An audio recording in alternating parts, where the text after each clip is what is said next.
Closer to home, let's take a look at what's going on here with the Prime Minister and his polling, and how basically, well, this government has let the entire country drift for the last 2.5 years while it pursued its own obsessions, from The Voice to climate to Palestine. Now, at the start of last night's program, I said that for all the government's touted legislative achievements, things have gotten worse for Australians on most of the key measures people actually care about.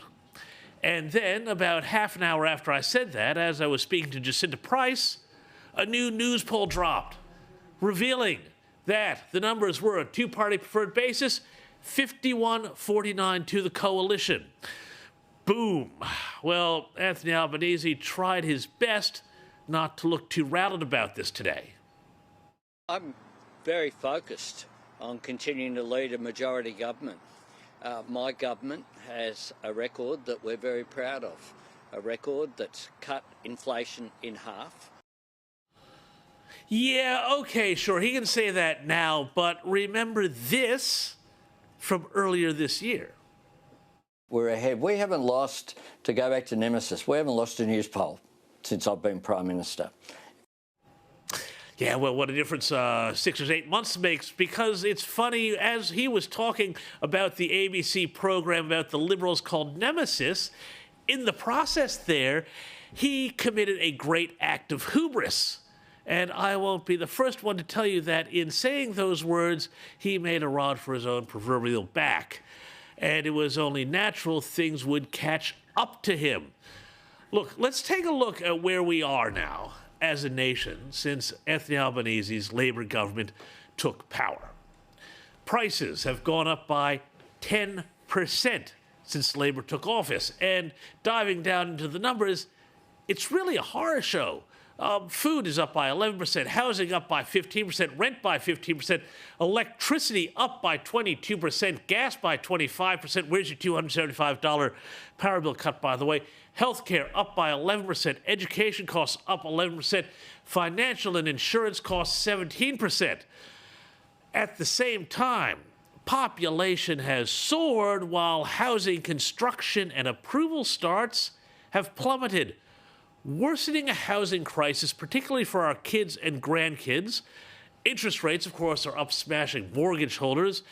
Meanwhile, net migration has soared, the consequence of big Australia policies, which are there just to keep overall GDP pumped up while our living standards go down.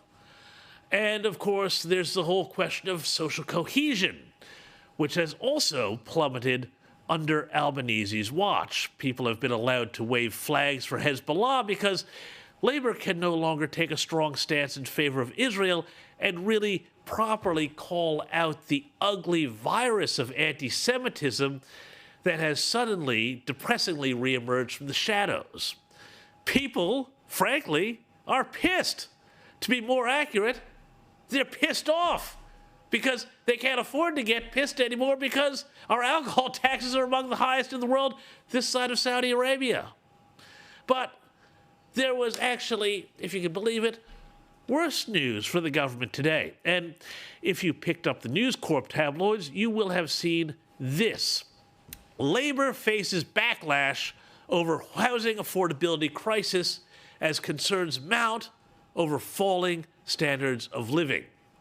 Now, that story went on to say that new polling has revealed 85% of Australians believe it is impossible, or they're unsure about whether a young person can break into the real estate market without family assistance, that's the bank of mom and dad, and rates of pessimism are highest.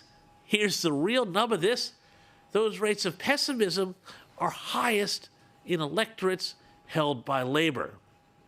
And if it wasn't bad enough for Labour, there was this also. The research by Redbridge and Accent found that electorate-level pessimism towards home ownership and retirement strongly correlates with, here we go, swings away from the government, especially in outer suburban and regional areas.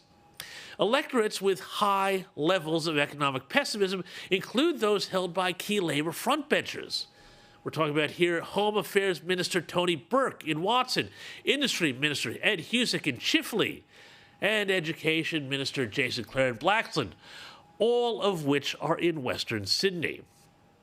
Oh, and as for smiling Jim Chalmers, well, his seat of Rankin has the highest number of voters who do not feel confident about their retirement. 68% of people in his electorate. So I guess it's kind of appropriate that these numbers all hit just on the first anniversary of the voice referendum. And I'll tell you why. Because I think there's a connection between these two events. I think that this declining support and this economic drift downwards on the other side of this voice debate, well, they're emblematic of the way Labour came into office, and what did they do? They immediately set about frittering away their political capital on social causes rather than making life better for Australians. Now, let's go back to that little clip of the 7:30 interview I showed you before where Anthony Albanese was talking about the news poll from February and get a bigger section of his answer there. Have a look. At the end of last year, as I said before, you had suffered a number of reverses, as I noted, particularly the voice referendum. Do you now feel that with this you have got your mojo back? I never lost it, Sarah. It's not what the poll said. Well, actually, they were ahead. We're ahead. We haven't lost, to go back to Nemesis, we haven't lost a news poll since I've been Prime Minister. Well, past is prologue there, isn't it? Look, talk about clueless. Talk about out of touch. So, what do you reckon Labour proposes to do about all this? Well, how do you think they're going to go into this campaign? What are going to be the big issues they're going to fight for? How are they going to convince Australians that they should give them another go, give them that majority government that Anthony Albanese keeps bucking up his party room and saying, hey, we've got this? Well, here's Water and Environment Minister Tanya Plibersek this morning on their big, bold strategy to win a majority at the next election. We're focused, we're doing the right thing. It's a very close poll. And what I would say is, as an election approaches, people remember what it was like to have a Liberal government. They'll remember robo-debt, they'll remember the secret ministries, they'll remember sports rorts, they'll remember car park rorts, they'll remember what it's like to have a Liberal government. This is the big idea, folks. Sports rorts, car park rorts, the secret ministries stuff, all of the Scott Morrison stuff. Talk about fighting the last war. People are hurting out there. The cost of living is through the roof. The society is coming apart at the seams. And what is Labour's plan here? They're going to campaign. They're going to fight against Scott Morrison? I mean, the only thing there that Tanya Plibersek did say is they're going to say, hey, what about, I don't hold a hose. How about some other things they could do? Well, they could do something like properly slashing immigration, or at least tilting it away from Uber Eats drivers towards actual skilled workers. They could tear up the red tape that's killing small business, especially around IR. They could abandon the reckless, headlong quest for renewables and making it easier. Well, they could also do something about making it easier to build a house. I don't know. Just a few ideas, but what do I know?